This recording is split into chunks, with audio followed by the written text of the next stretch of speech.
Committee, the whole committee, Chairman Jim Jordan. Thank you, Mr. Chairman. Let's be clear. Republicans have been consistent.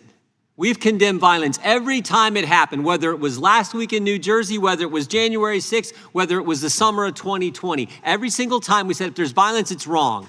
Been nice if the other side had done the same thing. Good day, ladies and gentlemen. Today we examine a powerful congressional statement on immigration enforcement.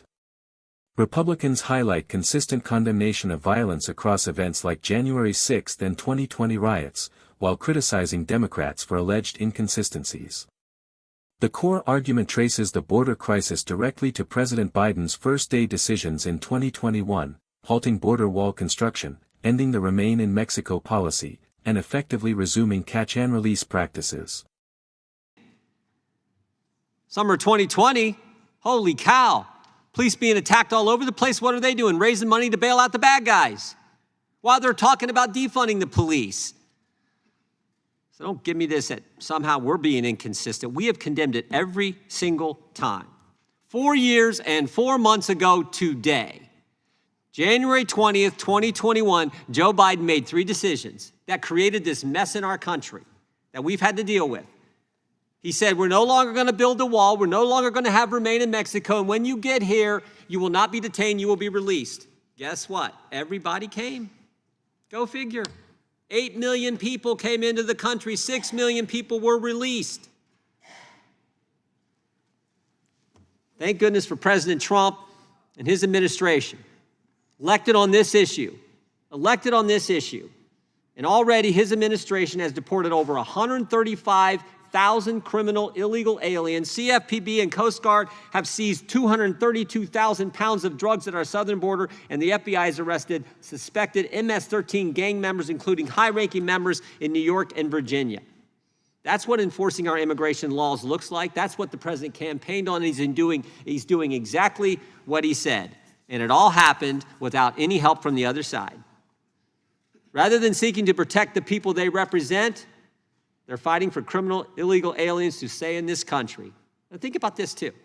First it was sanctuary cities, local officials saying, we're not going to help ICE enforce federal law. Even when they get a detainer, they let them out of the jail when they're trying to come apprehend them. People have been in there. We had the situation in Denver where the illegal alien was in for auto theft, charged with auto theft, aggravated assault, and they said, we're not going to release him to ICE. ICE had sent a detainer saying, give us 48 hours heads up. They gave him 40 minutes. They had to arrest the guy in the parking lot, and an ICE agent gets injured. They had to tase. It was bad for the migrant, bad for the law enforcement, endangers the public.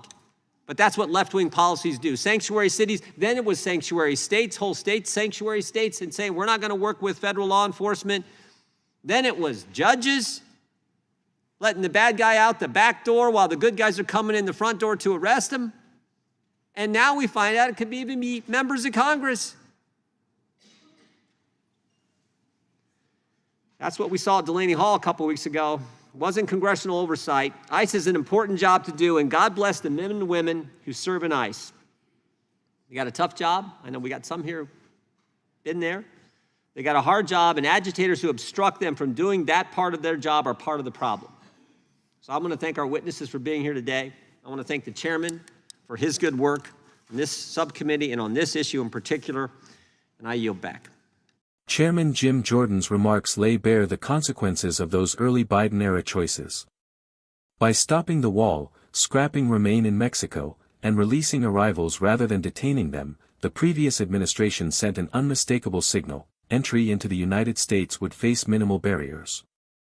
The result was predictable: millions crossed and many were released, straining communities, law enforcement, and public safety. The Speaker contrasts this sharply with the current Trump administration's decisive actions.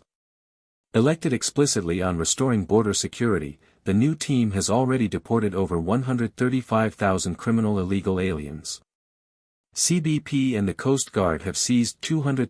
Instead of supporting measures to protect American citizens, critics have defended sanctuary cities that ignore ICE detainers, allowing dangerous individuals to be released, sometimes with mere minutes' notice, as in the Denver case involving auto theft and aggravated assault charges, where an ICE agent was injured during apprehension. This pattern escalated from local sanctuary policies to entire states, activist judges, and even, the Speaker suggests, members of Congress obstructing operations at facilities like Delaney Hall. Why this resistance?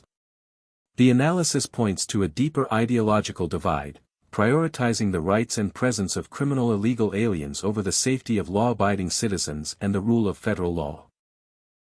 Such policies not only endanger the public but undermine the officers of ICE who perform a difficult and essential duty. Agitators blocking enforcement become part of the problem, turning oversight into obstruction and weakening the very system meant to uphold justice. This escalation, from sanctuary cities releasing offenders, to judges intervening, to potential congressional interference, illustrates how fragmented authority creates loopholes that criminals exploit. The current administration's approach, by contrast, restores consistency, enforce the law uniformly, prioritize public safety, and deliver on campaign promises without relying on the other side's cooperation. The outcomes speak clearly: fewer threats in communities, more drugs intercepted, and gang leaders removed, proving that strong leadership and clear policy reversal can begin repairing the damage of prior decisions.